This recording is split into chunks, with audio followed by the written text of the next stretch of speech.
Vienna Day 2မှာတော့ Edison ကအရန်ကိုပြောဖို့ကောင်းတဲ့Macau Grand Wall ကိုတွားရောက်လည်ပတ်ခဲ့ပါတယ်ပထမဆုံးနေရာလေးကတော့ Teddy Bear Museum ဖြစ်ပါတယ်ကလေးအတွက်အရန်ကြိုက်မှာကျင်းသေးပါတယ်Edison ကနောက်တစ်နေရာအနေနဲ့ Quintessence of Vienna ဆိုတဲ့ Vienna သမိုင်းကြောင်းကိုရှင်းပြထားတဲ့ show လေးကိုတွားကြည့်ခဲ့ပါတယ်အားလုံးနဲ့တူတူကြည့်လိုက်ကြရအောင်နော် Là tinh hoa vũ trụ Lạc Long Quân lấy bà Âu Cơ hơn 4.000 năm lên sự giàu sang ấm no hạnh phúc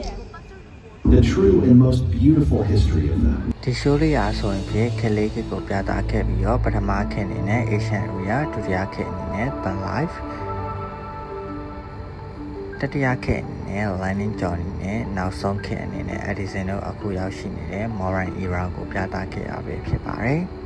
အရန်ကိုပျော်ရွှင်လာတဲ့ Macau Grand Wall မှာညဘက်မီးကျွမ်းဖောက်လာတွေကိုကြည့်ရင်းနဲ့ Edison တို့တနေတာကိုဆောင်ခဲ့ပါတယ်။ Edison ကိုဒီခီးစဉ်အကြောင်းသိချင်လာမေးလို့ရပါတယ်။အားလုံးပဲကျေးဇူးတင်ပါတယ်။